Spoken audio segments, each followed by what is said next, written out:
En este capítulo vamos a conocer el poblamiento de América, la llegada de los primeros seres humanos y las grandes civilizaciones que ha habido en el continente americano, los mayas, los aztecas y los incas. Serán unas breves pinceladas. Y por último hablaremos de las lenguas americanas. En 4 periodos durante los últimos 70.000 años, el descenso del nivel del mar hizo aparecer un puente intercontinental en lo que hoy es el estrecho de Bering. Este fue el camino por el que se supone en principio que llegaron los primeros pobladores de América. A pesar de la enorme extensión que en estos periodos alcanzaron los glaciares, existía un corredor libre de hielos que pudo hacer posible las migraciones. En Alaska, las pruebas más antiguas están a hace 13.000 años, aunque últimamente se han dicho que hace 28.000 años, en la cueva de Bluefish, pero en cambio, sin embargo, paradójicamente, en Pedra Furada, Brasil, hay restos humanos de hace 30.000 años. Por tanto, a veces se pone en duda que fuese el estrecho de Bering y se cree por otra parte que pudo ser por las islas del Pacífico. Lo que sí es cierto es que la presencia humana en América es aproximadamente desde hace unos 30.000 años.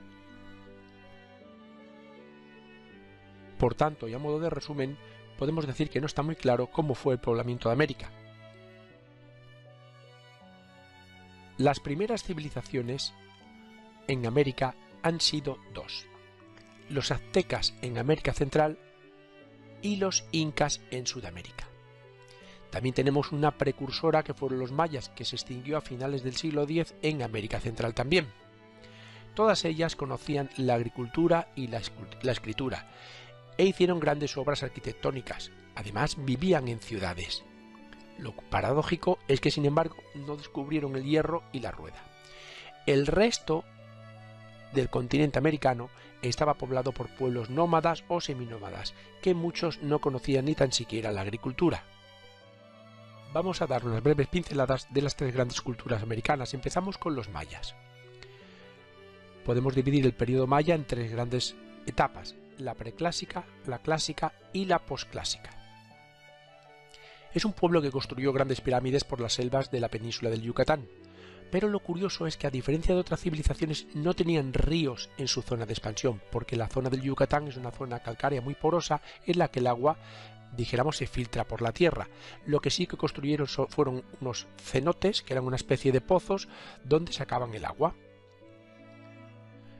En el 950 tuvieron un gran colapso. No se sabe si fue por una sequía, una sobrepoblación, por degradación del medio ambiente, unas guerras endémicas, etc.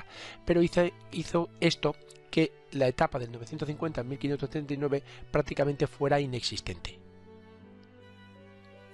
Por tanto, sobrevivió hasta 1539, pero el periodo posclásico, como hemos dicho, fue muy inestable y muy poco significativo. Aquí podemos ver obras de los mayas, como la ciudad de Comalcalco en México o la ciudad de Mayapán. Luego tenemos a los aztecas o mexicas, pero podemos decir que el periodo mexica fue una fase más de otras culturas y periodos arqueológicos, entre los que destacan los siguientes: los olmecas, Teotihuacán, los toltecas y los aztecas. Ha sido una evolución histórica hasta llegar a los mexicas. Evidentemente, en cada uno de ellos ocurrieron diferentes reseñas. Los olmecas eran grandes constructores de pirámides y los jefes eran los reyes o sacerdotes. En Teotihuacán podemos destacar obras como el Templo de la Luna, la Pirámide del Sol, y su dios principal era Quetzalcóatl. Los toltecas tenían la capital en Tula y los aztecas tuvieron una civilización muy avanzada en agricultura, arquitectura, astronomía y metalurgia. Aquí podemos apreciar diferentes manifestaciones artísticas de los aztecas, que conocían incluso la escritura. Aquí tenemos glifos explicando el sistema métrico mexicano. Y por último, los incas, que tienen 2 periodos. La civilización nació hace aproximadamente en el 1150 después de Cristo y finalizó con las conquistas de Pizarro del Perú. Tuvieron un gran desarrollo de la agricultura, la escultura, la arquitectura, la astronomía, la medicina, el transporte terrestre. Su economía se basaba principalmente en la agricultura, con unas terrazas en las montañas de los Andes donde cultivaban. sobre todo maíz. Las tierras eran propiedad comunal y se trabajaban en forma colectiva. La ganadería también estaba muy desarrollada, con llamas y alpacas, y crearon una extensa red de caminos por todo el imperio para poder comunicarse unas zonas con otras. La capital fue Cuzco y, en definitiva, lograron sintetizar los conocimientos artísticos, científicos y tecnológicos de sus antecesores. Estas son obras como por ejemplo Machu Picchu, la ciudad de Machu Picchu en los Andes, o un muro en Cuzco. Y por lo que respecta a las lenguas indígenas de América, había más o menos unas 1000 lenguas diferentes antes de la llegada de los europeos. Esto significa, al haber tantas lenguas, que había muchas comunidades aisladas. Mientras más aislada es una comunidad, hay mayor número de lenguas. Y todas están emparentadas entre sí, excepto el esquimo aleutiano y el nadene. ¿Dónde había más lenguas? Precisamente en Mesoamérica. Y esto es como queda el mapa después de la colonización europea. Vemos que la inmensa mayoría habla lenguas indoeuropeas como el inglés, el español, el portugués y el francés principalmente.